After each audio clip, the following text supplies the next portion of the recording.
राजाधिराज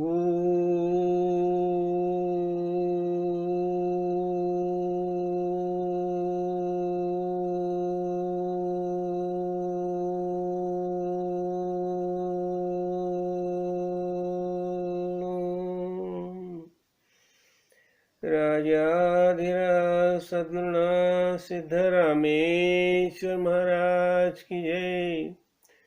राजाधिराज सद्गुरुनाथ श्री भाऊ साहेब महाराज की जय।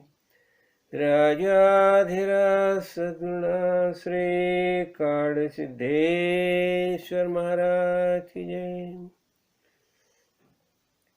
गुरुर्ब्रह्मा गुरुर्विष्णू गुरुर्देवो महेश्वरा गुरु साक्षात परब्रह्म तस्मै श्री गुरुवे नमः। ब्रह्मानन्दं परमसुखदं केवलं ज्ञानमूर्तिं द्वन्द्वातीतं गगनसदृशं तत्त्वमस्यादिलक्ष्यम् एकां नित्यविमलमचलं सर्वधी साक्षिभूतं भावातीतं त्रिगुणरहितं सद्गुरुं तं नमामि। श्रीगुरुचरणप्रतापे पुण्यपापे जाले त्रिभुवन समतीर्थे ज्ञानगंगे मिळाली। शुभाशुभ पाहता भावना राम झाले निषेधीने गुरुराया उन्मनी झोप आली। जय जय रघुवीर समर्थ राजाधिराज सद्गुरुनाथ श्री काड़ सिद्धेश्वर महाराज की जय। श्री राम श्रीमद्दासबोध दशक 20वा समास 10वा विमल ब्रह्म निरूपण पढ़ना प्रारंभ करता हूँ जी महाराज। श्री गणेशाय नमः। श्री सरस्वती नमः। श्री गुरुभ्यो नमः। श्री समर्थ सद्गुरु सिद्धरामेश्वराय नमः। श्री समर्थ सद्गुरु काड़ सिद्धेश्वराय नमः। श्री राम धरू जाता धरिता नये टाकू जाता टाकीता नये जेथे तेथे आहेच आहे परब्रह्म ते जिकडे तिकडे जेथे तेथे विन्मुख होता सन्मुख होते सन्मुखपण चुके नाते काही केल्या बैसले माणूस उठून गेले तेथे आकाशची राहिले आकाश चहूकडे पाहिले तरी ते सन्मुखची आहे जिकडे तिकडे प्राणी पळून जाते तिकडे आकाशची भोवते बळे आकाशा बाहेर ते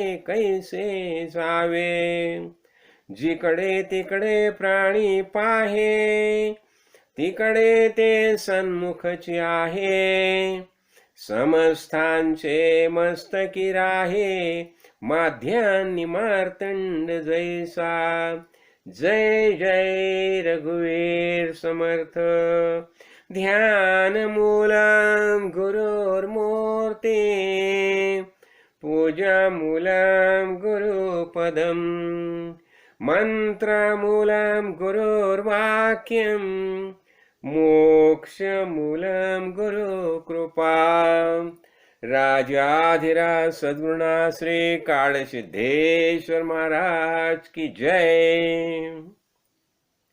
अभी आज का दिन विजयादशमी और दसरा। अभी ये विजयादशमी दसरा ये अपना परंपरा जो वैदिक परंपरा, तो जो मुहूर्त माने, खास जो मुहूर्त माने हैं, तो उस मुहूर्त में ये एक महत्वपूर्ण मुहूर्त माना गया है। और मैं खुद इस दिन के बारे में खुद को बहुत भाग्यशाली समझता हूं। क्यों? पहली बात ऐसी है कि मैंने मेरे जो गुरु जी काड़ सिद्धेश्वर महाराज, उनका जो अनुग्रह लिया है ना, इसी दिन मैंने उनका अनुग्रह लिया है।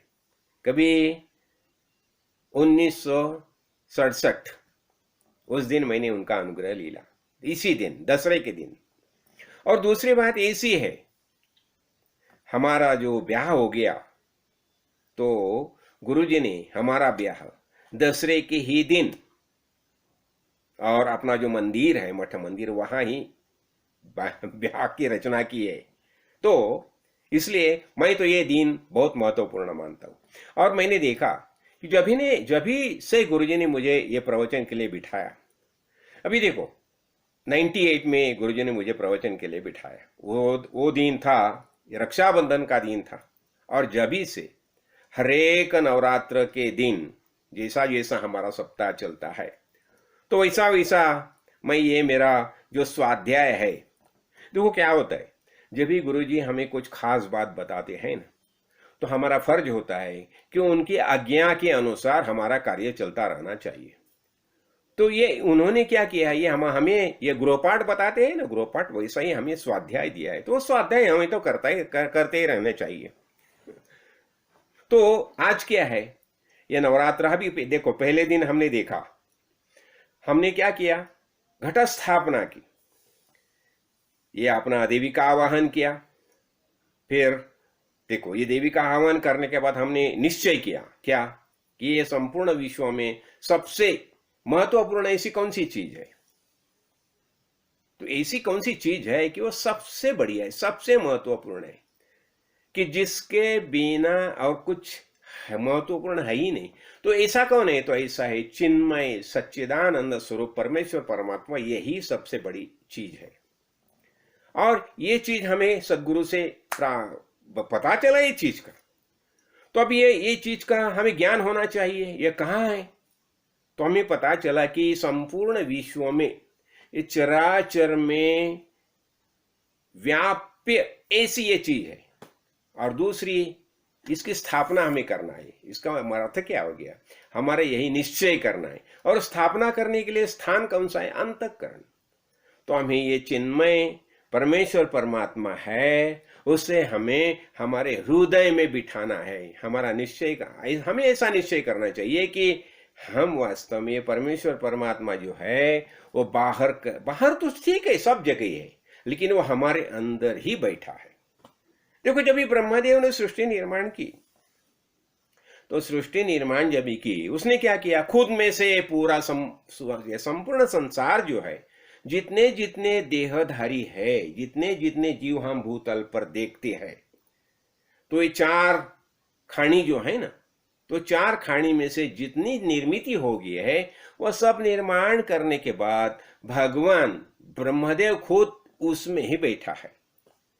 तो ये भगवान ने क्या किया, संपूर्ण सृष्टि निर्माण की, और निर्माण करने के बाद हरेक सृष्टि के अंदर चैतन्य रूप से भगवान ही मौजूद है। इसका अर्थ क्या हो गया, इसका अर्थ यही हो गया कि ये संपूर्ण विश्व जो है ब्रह्म ही है। ब्रह्म सत्यम जगन मिथ्या जीव ब्रह्म ही वना परा बताया जाता है ना। तो अभी क्या है, तो हम पहले दिन ये देखा, घट स्थापना की, हमने निश्चय किया, तो हमें पता चला नहीं ये भगवान परमेश्वर परमात्मा है, ये बाहर कहीं नहीं, ये हमारे अंदर है। और वास्तविक में हमारा आप्त स्वकीय है। बाद में हमने क्या किया, हम दूसरे प्रवचन में देखा ना, अम्बा स्तुति की, दुर्गा सप्तशती के बारे में हमने बहुत बातें देखी। हाँ, और उसी समय हमने क्या देखा, ये दुर्गा जो है वो कहाँ है। तो शिवजी ने प्रश्न किया, किसे? पार्वती माता से, कि कलयुग में ऐसी क्या बात है, ऐसा क्या है कि जे करने से ये सब मनुष्य जो है नरदी है, उसे आनंद प्राप्त हो जाएगा। तो उसी समय ये देवी जो है पार्वती माता है, हमारी ही माता है। वो शिव जी हमारे पिता है, कहाँ ये माता पिता हमारी है। तो ये पार्वती माता ने बता दिया कि देखिए भाई कि ये भूतल पर ये अम्बा स्तुति है ना, यही करनी चाहिए। तो हमने देखा कि अम्बा की निर्मिति कैसे होगी। तो अम्बा की निर्मिति करने के लिए, और अम्बा की निर्मिति करने की आवश्यकता क्यों प्राप्त होगी, क्यों आवश्यक हो गया? तो जब ये महिषासुर जो है, ये महिषासुर ने क्या किया था? महिषासुर ने ब्रह्मदेव को प्रसन्न किया। और ब्रह्मदेव, अभी देखो क्या होता है, जब भी कोई भगवान से कुछ चीज मांगता है ना, उपासना करता है, भक्ति करता है, तपश्चर्या करता है, तो तपश्चर्या का जब भी उसकी तपश्चर्या पूर्ण होती है तो उसे वो तपस्या का फल देना ही पड़ता है। ये भगवान का देखो, भगवान अभी ठीक है उसने तपस्या की, इसका अर्थ क्या हो गया? उसने कर्म किए हैं, और जो कर्म किए हैं वो कर्म का फल तो उसे देना ही चाहिए। तो ये तपश्चर्या है, तपश्चर्या का अर्थ क्या हो गया? कर्म। अब ये कर्म किए हैं ना उसने, तो कर्म किए हैं तो वो कर्म का फल तो उसे देना चाहिए। तो जब भी वो कर्म का फल मांगता है तो भगवान को, ये त्रिदेव को, वो तपस्या का जो जो जो मांगता है वो देना पड़ता है। तो ये जितने असुर हैं ना, ये असुर शुरू में क्या करते हैं? वो सब अमरत्व ही मांगते हैं। भगवान को बोलते नहीं मुझे अमर होना चाहिए, मुझे सर्वशक्तिमान होना चाहिए, मुझे संपूर्ण ऐश्वर्य प्राप्त होना चाहिए। ये उनकी यही महत्वाकांक्षा होती है। और इसी कारण क्या होता है, और इसलिए जब ये सब बोलते हैं नहीं मुझे अमर होना चाहिए, तो फिर ठीक है, ये त्रिदेव बताते हैं कि देखो अमरत्व का वरदान किससे भी नहीं मिल सकता। फिर ये क्या करते हैं, सोचते हैं अभी क्या करेंगे। तो इसलिए किया है ये महिषासुर ने क्या किया था? महिषासुर ने क्या किया, उसने ऐसा वरदान मांगा कि देव, दानव, मानव, यक्ष, किन्नर, इनमें से किसी की भी हाथ से मुझे मृत्यु नहीं आनी चाहिए। देखो, और फिर क्या बोला? मुझे मृत्यु होनी चाहिए किसके हाथ से? सिर्फ जो ये है श्री है, श्री के हाथ से मुझे मृत्यु आनी चाहिए। देखो, अभी ऐसा वरदान मांगा, उसे मालूम था कि ये कौन सी अबला श्री है। श्री को देखो क्या होता है, श्री को हमेशा अबला ही समझा जाता है। तो ऐसी कौन सी श्री निर्माण होने वाली है जो मेरा अंत करेगी, जिसके हाथ से मेरी मृत्यु हो जाएगी? लेकिन देखो ये इसने क्या किया था, ये महिषासुर ने ना उसी समय बहुत अन्याय अत्याचार करना शुरू किया। और खासकर वो क्या करता था, जो छोटी छोटी कन्याएं होती थी ना, तो उसने क्या किया, उसके बहुत जो ये असुर सैन्य जो है, तो उन्हें वो क्या बताता था कि तुम क्या करो, ये महिला जो है, कन्या जो है, कन्या का वध करो। और बहुत समय वो क्या करता था, कन्याओं का वध करता था। अभी देखो ये कन्यावध का ये कार्य जिसने शुरू किया, क्यों? उसे लगा कि ठीक है मुझे श्री के हाथों मृत्यु है ना, तो कन्या को ही मारना। तो क्या होता है, देखो ये असुरीय प्रवृत्ति के लोग जब भी बलवान होते हैं, उनके हाथ में सामर्थ्य निर्माण होता है, तो उनका बर्ताव कैसा होने लगता है। देखो वो भूल जाती है ये संपूर्ण विश्व जो है, खासकर उन्हें क्या होता है, उन्हें ज्ञान ही नहीं होता। आज भी तुम देखेंगे ना कि ये सत्य युग से चालू है। और ये क्या करते थे, हमेशा क्या करते थे, एक बात वो हमेशा करते थे, वो क्या करना कि जो जो कोई तपश्चर्या करता है, पूजा अर्चा करता है, यज्ञ याग करता है, तो उसका ही विध्वंस करना। देखो अभी यज्ञ याग से क्या होता है, जब यज्ञ याग करते हैं ना सात्विक लोग, जब ब्राह्मीण लोग, सात्विक लोग जब यज्ञ याग करते हैं तो यज्ञ में आहुति देते हैं। और ये आहुति देने से वो देव जो है वह सामर्थ्यशाली होते हैं। देखो यह यज्ञ में क्या किया जाता है, देवों की आहुति देती है ना, तो देवों का संरक्षण कैसे होता है, तो देवों की आहुति, देवों को जब ये आहुति मिलती है आम जनता से, तो देवों का सामर्थ्य बढ़ जाता है। और देवों का जब भी सामर्थ्य बढ़ जाता है तो वो आम जनता के लिए कार्य करने लगते हैं। देखो, हमें बहुत बातें देवों से चाहिए। हम बोलते हैं ना, ठीक है, ये बारिश है, बारिश भी अच्छी तरह से होना चाहिए। क्यों? अनाज की पैदाश हो जाएगी। तो बारिश अच्छी तरह से होने के लिए फिर इंद्र देवता को हमें प्रसन्न करना चाहिए। हाँ, अग्नि देवता है, उसे प्रसन्न करना चाहिए। वरुण है, उसे प्रसन्न करना चाहिए। और उनको प्रसन्न करने के लिए उनको यज्ञ में आहुति देनी चाहिए। और जब भी हम उन्हें आहुति देते हैं तो प्रसन्न हो जाते हैं। और ये तो क्या होता है, देवा और मानव उनमें से ये साधर्म्य होता है, उनसे संवाद होते हैं, अच्छी उनकी रिश्तेदारी होती है। देखो, ये हम तो देह धारण करके भूतल पर आए ना, तो हमें परस्पर सहयोग से जीना आसान हो जाता है। देखो, देव देवता जो भी बलवान होते हैं, बलशाली होती है, तो वो प्रसन्न होके भूतल पर जो जो आवश्यक चीजें हैं वो सब चीजें की पैदाश करते हैं। और हमें मनुष्य लोगों को, सब प्राणी मात्र को जो जो चीजें चाहिए वो सब चीजें प्राप्त होती है। कैसे? यज्ञ से।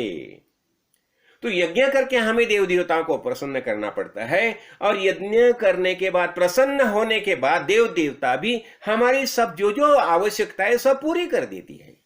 लेकिन ये क्या हो गया, ये सात्विक लोग हो गए, अच्छे विचार के लोग हो गए। लेकिन जो राजसिक और तामसिक है वो क्या करते हैं? नहीं। अभी असुर जो है, दानव जो है, वो हमेशा क्या करते हैं? नहीं, वो देवों का जो बात है, देव देवता का जो बात है, तो देव देवता बलवान नहीं होनी चाहिए। और ये मनुष्य जो है वो भी बलहीन ही रहना चाहिए। ऐसी इनकी सोच रहती है। किसकी? असुरों की। दानव और असुर की यही सोच होती है। अभी देखो, यही बात जो है, तो वो जमाने से वो क्या करते थे? यज्ञ में विध्वंस करना, यज्ञ का विध्वंस करना। देखो, राम रावण, अभी रामायण काल में देखो ना, ये ताटिका वध किया, क्यों करना पड़ा? उसका यज्ञ के लिए विरोध होता था। अभी देखो, अभी मैंने देखा अपना ये नैना या उत्तराखंड में बहुत लोग क्या करते हैं, ताटिका वध, रामायण, अनेक दृश्य लगाते, रावण वध। देखो, अनेक अभी रामलीला जहां वहां चल रही है। देखो, अभी देखो, हल्द्वानी में बहुत जगह रामलीला चालू है। नैनीताल में भी बहुत जगह रामलीला चालू है। और ये रामलीला में यही बातें बताते हैं। वो ताटिका वध बताएगा, वो रावण दहन बताएगा, यही चीजें बताती है। क्यों? अभी देखो, ये ताटिका क्या करती थी? ताटिका का यज्ञ के लिए विरोध था। अब यज्ञ के लिए विरोध, इसका अर्थ क्या हो गया? इसका अर्थ जो भगवान ने, त्रिदेव ने ये बहुत नियोजनबद्ध जी संस्कृति निर्माण किया है, उसे विरोध करना। इसलिए राम राय को ताटिका का वध करना पड़ा। तो अभी देखो, अभी इसलिए ये जो असुर जो है, उनका हमेशा यज्ञ के लिए विरोध होता है। देखो, अभी अनेक मंदिर की तोड़फोड़ होती है। देखो ना, अभी ये तो पुरानी बात होगी, लेकिन अभी देखो ना, जब अभी औरंगजेब का काल देखो, जब बाबर राजा हो गया, अब आपने अफजल खान देखो ना, महाराष्ट्र में जिसका शिवराय ने वध किया, अफजल खान। तो अफजल खान भी क्या करता था? अनेक मंदिरें तोड़ता था। अभी इतना नहीं है, अपना खास जो मंदिर जो है, अनेक मंदिर की मोड़ तोड़ की है। और मंदिर तोड़ के वहां मस्जिद का निर्माण करने का, ऐसा उनका कार्य चलता था। तो अभी देखो, ये औरंगजेब ने देखो कितनी मंदिर तोड़ दी है। अभी उत्तराखंड में अनेक जो मंदिर है, कितने मंदिर की फोड़ तोड़ की है।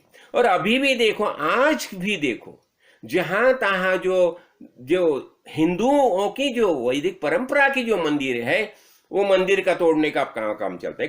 कल ही मैंने पेपर में पढ़ा कि अभी ये नवरात्र के उत्सव में अनेक जो मंडाले तैयार की थी ना, जहां वहां कार्यक्रम चलते थे, वो मंडाल का भी जो मंडाल थे उनका भी विध्वंस करना आरंभ किया। ये कौन होते हैं? ये असुर होते हैं, दानव प्रवृत्ति के लोग होते हैं। देखो, अब ये दानवी प्रवृत्ति के लोग हैं, उनका तो फिर उनका संहार तो करना आवश्यक है। तो अभी ये महिषासुर जो है, तो महिषासुर ने ऐसा ही किया था, सब त्रैलोक्यों को त्रही कर दिया था। तो ऐसी अवस्था में क्या करना चाहिए? तो ऐसी अवस्था में फिर हमने देखा इसके पहले प्रवचन में भी कि ये त्रिदेवता जो है, अब ये तीन शक्ति है ना, सात्विक, राजसिक और तामसिक, ये लक्ष्मी, पार्वती और सरस्वती, ये तीन देवता जो है, उन्होंने अपनी शक्ति इकट्ठा करके ये अंबा की निर्मिति की है। ये अम्बा की जो कालिका जो है महिषासुर मर्दिनी है उसकी निर्मित की। और ये महिषासुर मर्दिनी की निर्मित करने के बाद ये महिषासुर मर्दिनी जो है उसने देखो उसने पहले उसे महिषासुर को समझाया, देखो अभी भी तुम समझ जाओ, तुम्हारा ये बुरा आचरण जो है वो छोड़ दो। अनेक जगह जो कन्याओं का जो वध करना आरंभ किया था उसने, तो देखो अभी अभी अभी नवरात्र में कन्या पूजन का विशेष महत्व माना जाता है। और अनेक लोग जो है ना अपने परंपरा वैदिक परंपरा वाले वो कन्या को बुलाते हैं और उनका पूजन करते हैं। क्यों? देवी करके। ये कन्याओं के अंदर देवी ही है, अम्बा ही है, सरस्वती है, लक्ष्मी है। तो ऐसा समझ को यह कन्या पूजन किया जाता है और कन्या पूजन करने से उन्हें पुण्य प्राप्त होता है। तो हम क्या देखते हैं? हम यज्ञ आग देखते हैं ना, ये कन्या पूजन क्यों करते हैं? कन्या पूजन ये पुण्यदायी की कार्य क्रिया है। तो ऐसा ये देखो, फिर महिषासुर को समझाने के बाद भी उसने उसका आचरण नहीं सुधरा, तो इसलिए फिर ये अम्बा माता ने उसके साथ युद्ध किया है। और युद्ध करके उसका देखो पहले क्या बताया जाता है, 10 दिन युद्ध चला है और 10वें दिन फिर उसने संहार किया है।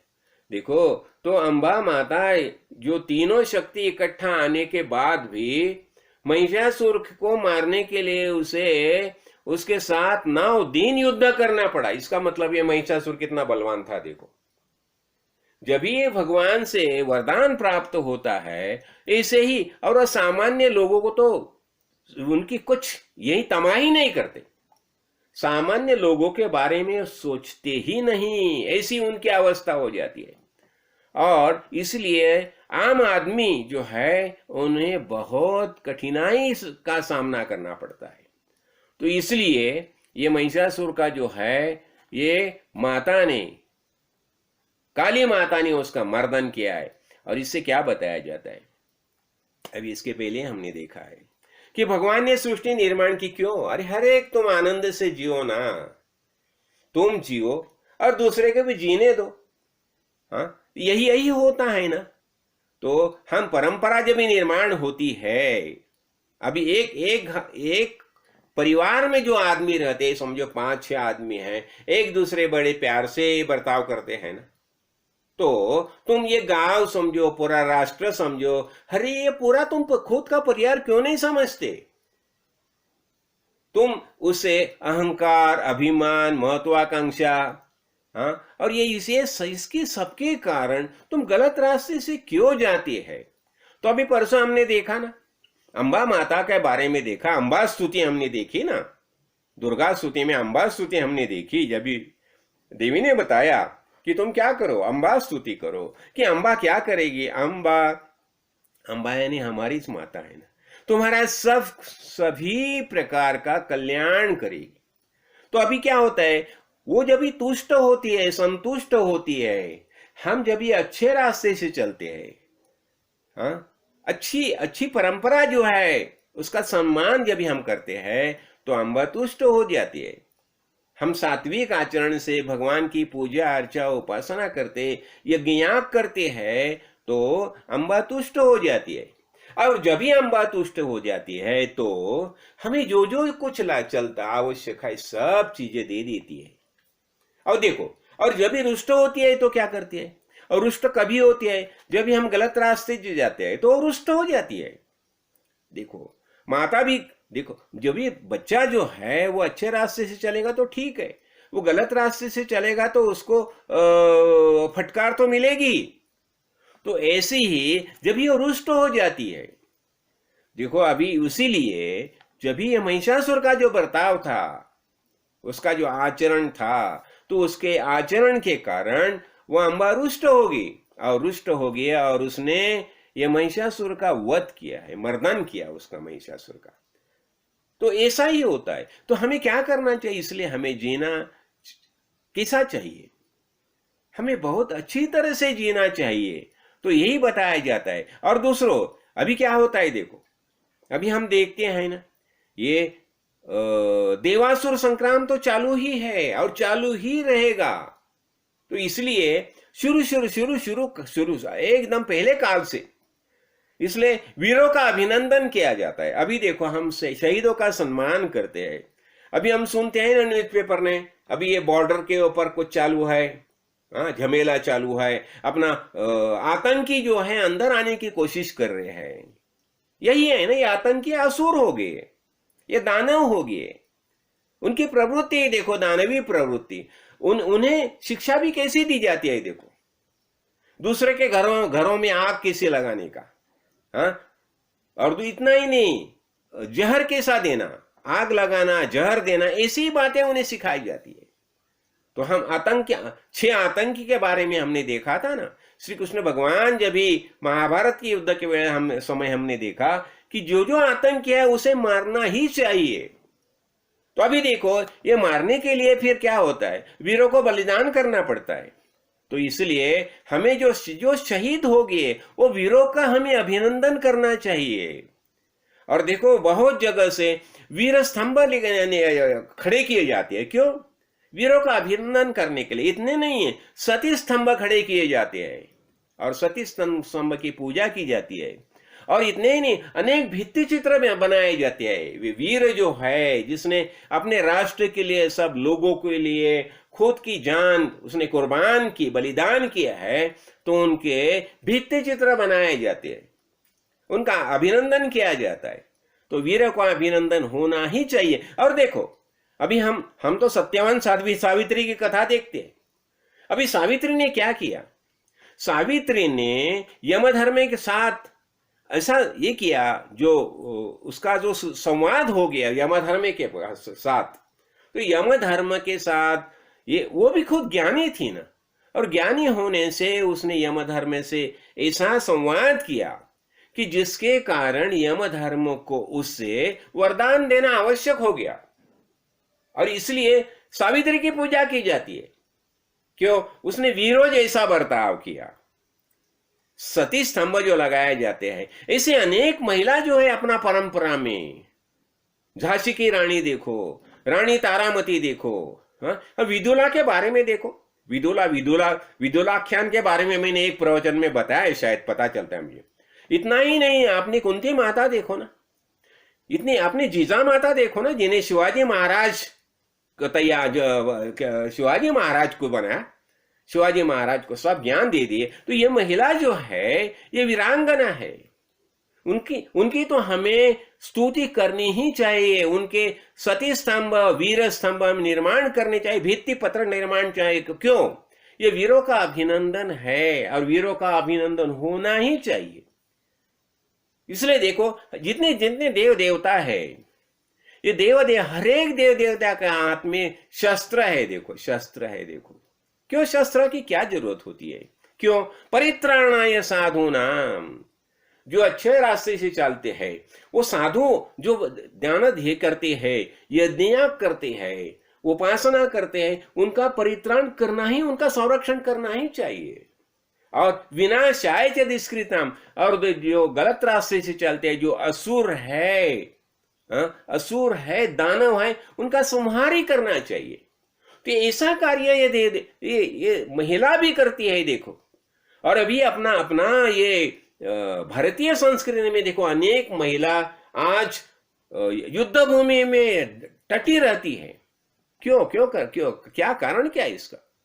इसका यही कारण है कि जो गलत रास्ते से जाते हैं, उनमें क्या होता है, ये अंबा ही संचार होती है, दुर्गा का संचार उसमें होता है, काली का संचार हो जाता है। तो ऐसी जो है ये सामर्थ्य जो है, ये श्री को सामर्थ्य है। तो इसलिए ये महिषासुर का मर्दन किया है। किसने? महिषासुर मर्दिनी ने उसका अंत किया है। समझे? देखिए, और ये अभी ये ऐसा तो चलता ही रहेगा।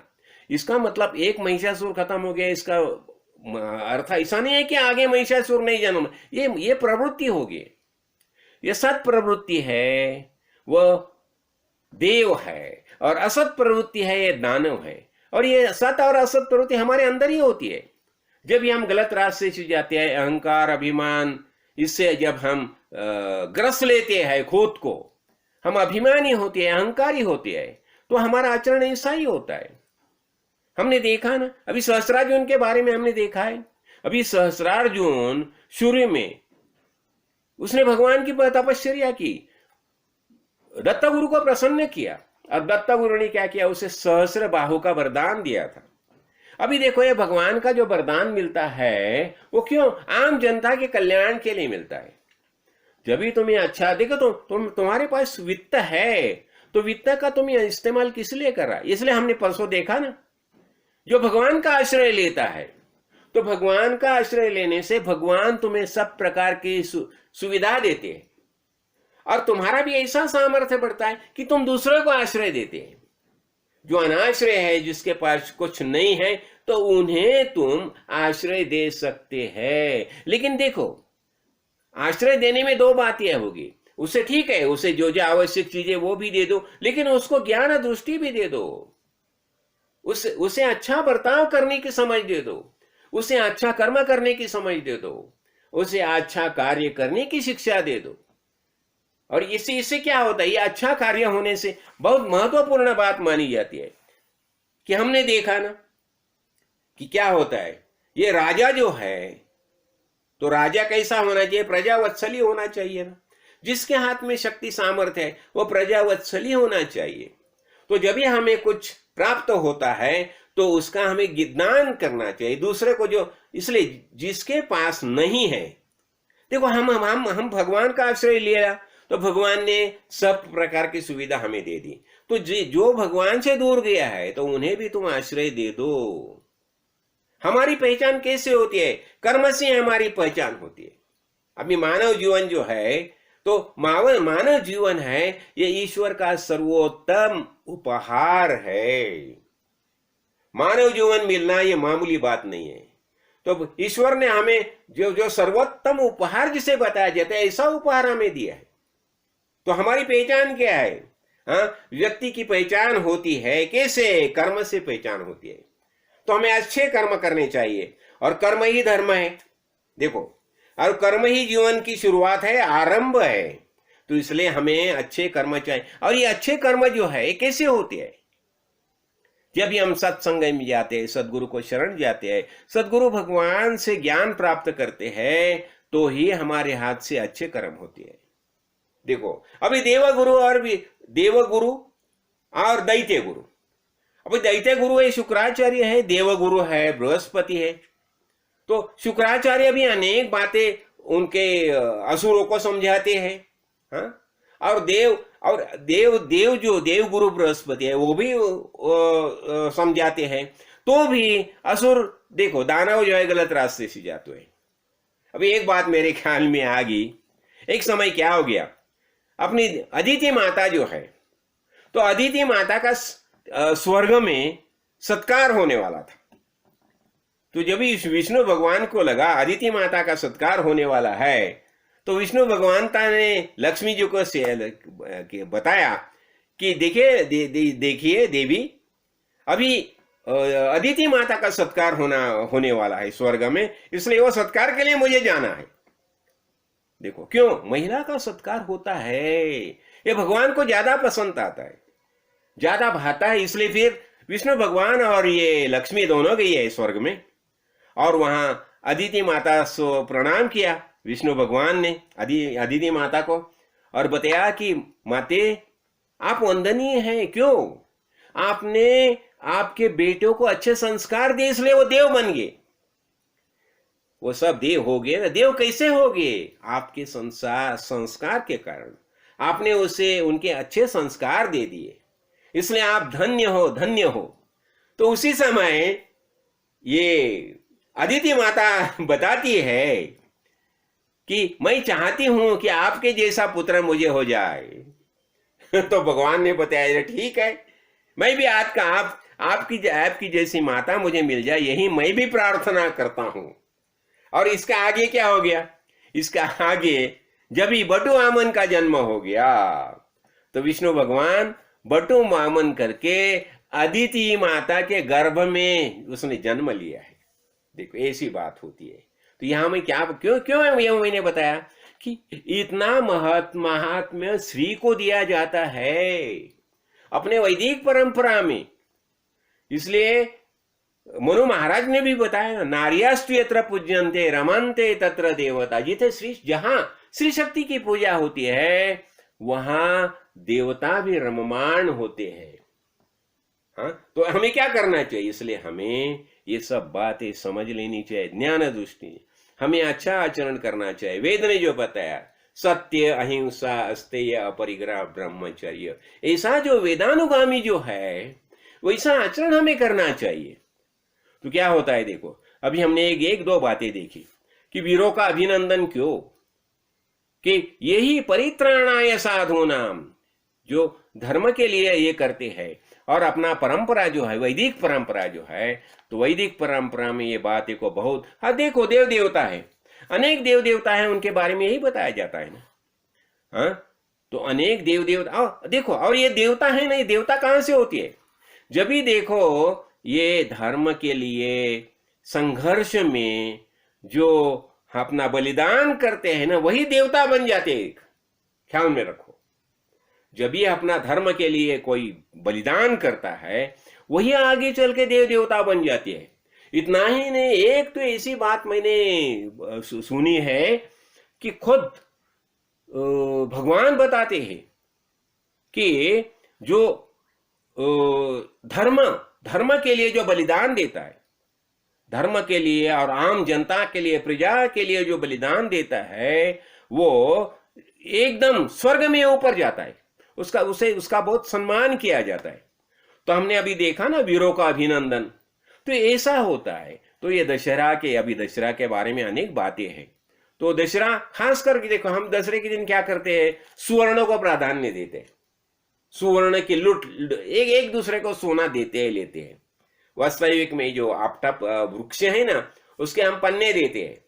तो क्या हो गया, उसके बारे में एक कथा जो है, ये कंस नाम का एक शिष्य है, वर्तंत ऋषि का शिष्य है कंस। तो वो जब भी विद्या प्राप्त करके गुरु घर से निकल जाता है तो गुरु बताते हैं कि मुझे दक्षिणा चाहिए। तो क्या दक्षिणा चाहिए? तो वो बताते हैं कि 14 करोड़ मोहरा चाहिए मुझे। तो ये कौन सा बोलता है, ठीक है। वो रघुराजा के पास आता है और रघुराजा के पास आने के बाद रघुराजा से वो ये करता है, दान मांगता है कि नहीं देखिए राजन, मुझे ये क्या दान में 14 करोड़ मोहरा चाहिए। तो क्या होता है, उसी समय रघुराजा के पास उतना मोहरा नहीं होती। क्यों? उसने यज्ञ किया है और यज्ञ ने उसने जो उतना उसका खजाना जो है, जो भंडार जो है, सब लुटाया है, सबको दे दिया है। लेकिन रघुराज की परंपरा क्या होती है, जो कोई याचक आ जाएगा तो उससे रिक्त हाथ नहीं जाने देना चाहिए। तो बोलता ठीक है, तुम फिक्र मत करो, तुम्हें 14 करोड़ मोहरा दी जाएगी। और इसलिए वो निर्णय लेता है कि अभी कुबेर के ऊपर सवारी करेंगे। और कुबेर को पता चलता है कि रघुराजा, अब कुबेर ये धनाध्यक्ष है और धनाध्यक्ष होने से उसके पास बहुत यह धन है, लेकिन उसका भी वितरण जो है ना वो योग्य कार्य के लिए करना चाहिए। देखिए उसे भी कुछ बंधन होता है, धनाध्यक्ष को भी बंधन होता है।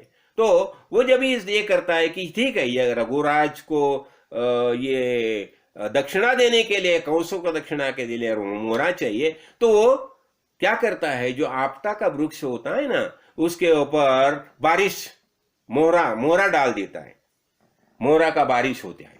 फिर वो बहुत मोहरा मिल जाती है उसे।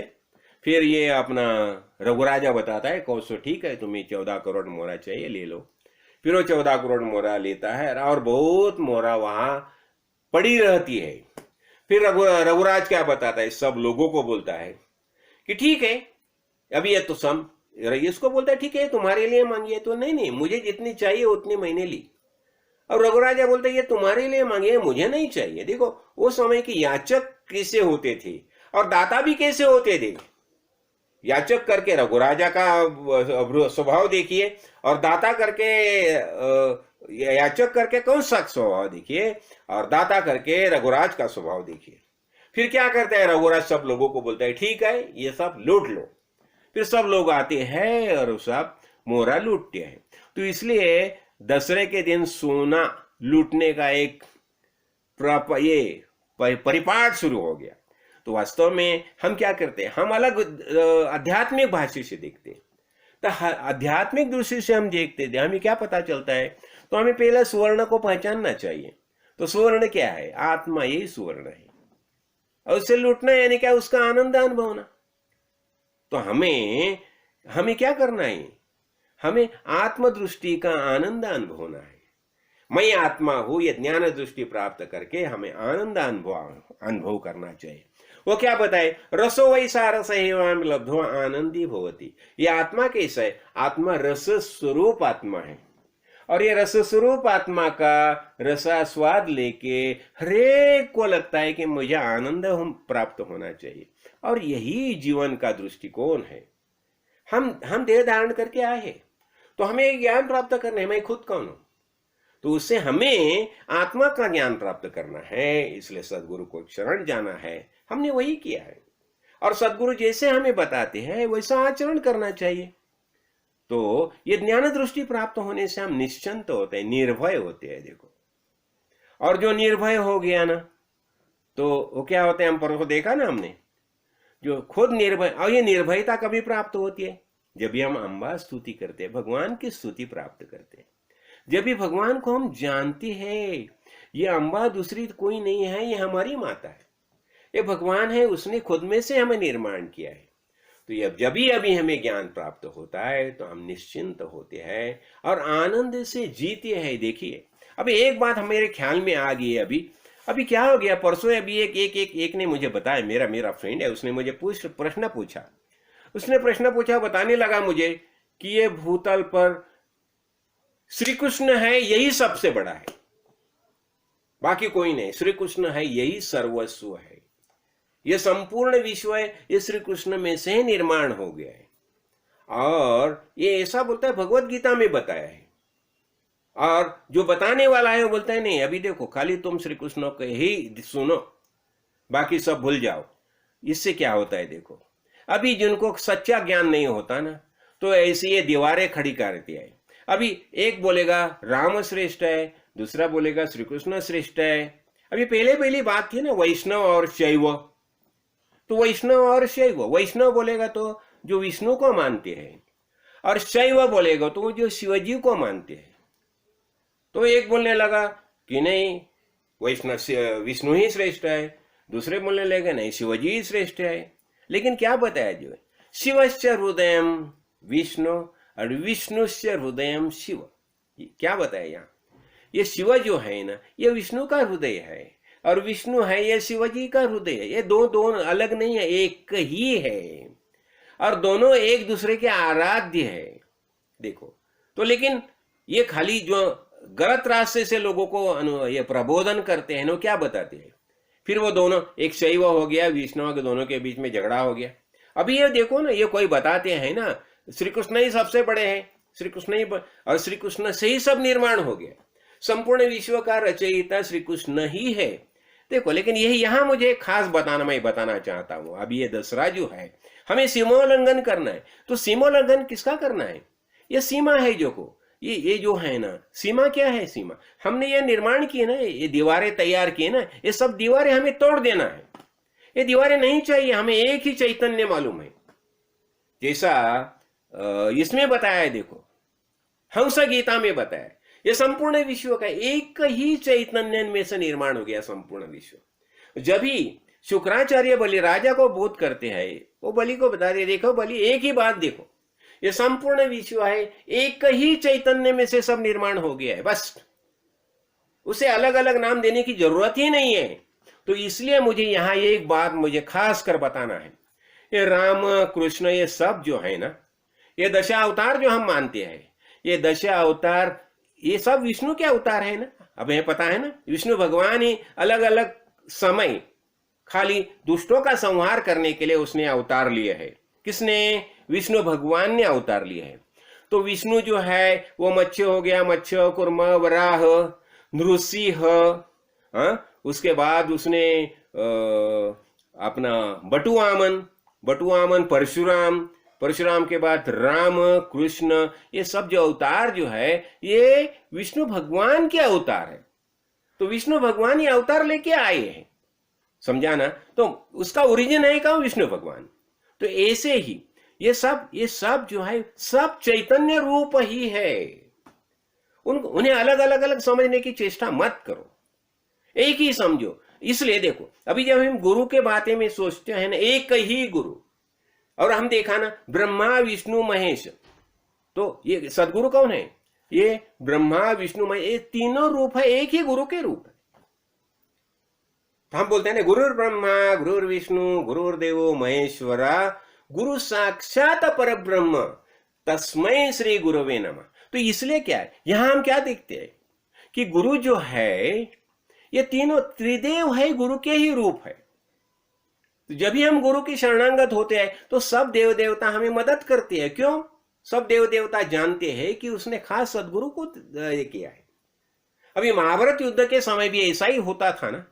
जब भी अर्जुन ने देखा महाभारत युद्ध चालू है तो वो देखता था, उसने युद्ध समाप्त होने के बाद महर्षि को व्यास को पूछा कि पिताश्री मैं देखता था, पितामह में देखता था कि मैं मारने के पहले कोई त्रिशूलधारी व्यक्ति उन्हें मार रहा था युद्ध में।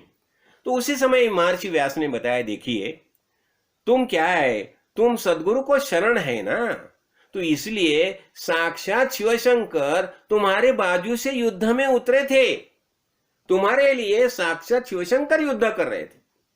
ऐसा होता है। तो इसलिए हमें क्या करना चाहिए, जब भी हम सत्य मार्ग से चलते हैं तो ये जो आदि देव जो है सदगुरु, ये देखो, इसलिए हम सदगुरु को शरण ना लेते हैं ना तो सब देव देवता हमें मदद करने लगते। क्यों? ये सब देव देवता है गुरु के ही अंश है, और गुरु एकमेव चैतन्य चिन्मय गुरु है। तो अभी देखो भगवत गीता में एक श्लोक है जिसके बारे में कुछ गलत तरीके से बताया जाता है। वहां क्या बताए, सर्वस्य चाहम हृदय सन्निविष्ट मत्ता स्मृति ध्यानमपोहनम च वेदैश्च सर्वै अहमेव वेद्यो वेदांत कृद्वेव विदेव चाहम। देखो अभी श्री कृष्ण इसको बताते हैं, किसको? अर्जुन को। लेकिन देखो अभी जब युद्ध समय अर्जुन को जब भगवान बोध कर रहे थे तो देखो अभी उसे श्री कृष्ण मत समझो। श्री कृष्ण यानी वसुदेव देवकी का लाडला बेटा जो है अभी वो अवस्था में नहीं है, वो साक्षात पर ब्रह्म की अवस्था में है। और जब भी वो बोध कर रहे हैं अर्जुन को तो साक्षात पर ब्रह्म की अवस्था में चिन्मय स्वरूप में है, और उसी अवस्था में बोध कर रहे हैं। ये बात ख्याल में रखो। वो वसुदेव देवकी का बेटा करके जो है ना श्री कृष्ण वो नहीं बोध कर रहा है, साक्षात परब्रह्म परमेश्वर जो है वही बोध कर रहे हैं। इसलिए उसने बताया कि मैं संपूर्ण प्राणियों का आत्मा होकर उनके हृदयों में प्रविष्ट हूं। उनके स्मृति ज्ञान और इन दोनों का लोभ भी मुझसे ही हुआ है। देखो ये सब जो है, और वेदैषी सर्वैरहमेव, वेद ही जानने वाले कौन है? वेदैषी सर्वैरहमेव वेद्यो, वेद जो है ना यही वेदों में ही जानन योग्य हूं, और वेदांत का कर्ता तथा वेदार्थ का जानने वाला भी मैं ही हूं। वेद का जो वास्तविक ज्ञान मुझे ही है, वेद का निर्माण मैंने ही किया। उसने क्या बताया, वेदैषी सर्वैहि, जो जानने योग्य है, अहमेव वेद्यो, मैं ही है वो जानने योग्य है, और वेद्यो और वेदांत कृद्वेद विदेव, और वेद जिसने निर्माण किया वास्तव में वेद जानने वाला मैं ही वास्तव में हूं। यह कौन बताता है? ये देवकी, वसुदेव देवकी का बेटा नहीं बताता, वो साक्षात परब्रह्म परमेश्वर बताता है। ये ख्याल में रखो। इसलिए तुम श्री कृष्ण को अलग मत करो, राम को अलग मत करो, और बीच में दीवारें मत खड़ी करो। अभी इसके पहले भी हमने देखा था। अभी राम के बारे में हम जब भी बताते हैं ना, अभी शिव जी जो है, शिव जी को जब भी उसने इसका का ये समुद्र मंथन के समय जब विष निर्माण हो गया तो विष प्राशन किया उसने, और विष प्राशन करने के बाद वहां थोड़ा सा उनको कठिनाई मालूम होने लगी। तो इसलिए उसने क्या किया, उसने राम नाम का जाप शुरू किया। अभी देखो ये राम नाम का जाप किए शुरू किया, ये राम कौन है? ये दशरथ और कौशल्य का जो बेटा राम है वही राम नहीं है, वो आदि राम है। और उसी समय समुद्र मंथन के समय ये राम राय का जन्म भी नहीं हो गया है। तो इसलिए श्री राम जय राम सकळ म्हणती परिनेणती राम कैसा, राम तो कालचा पुत्र दशरथाचा, अनंत काळीचा आत्मा राम। तो ये अनंत काल का जो आत्मा राम है उसका स्मरण शिवजी करते हैं। एक दशरथ कौशल्य का बेटा राम है, उसका स्मरण नहीं करते। इसलिए देखो ये बात समझ लो, साक्षी, इसलिए एक ही बात समझो, ये संपूर्ण विश्व जो है वो चिन्मय है, एक ही भगवान है, अनंत रूप से व्यक्त हो गया है। तो ये बात समझ लो, और जब भी ये बात हम समझ लेंगे तो हमें पता चलेगा वास्तव में हम कौन है। हम सच्चिदानंद स्वरूप आत्मा, यही हमारा वास्तविक रूप है।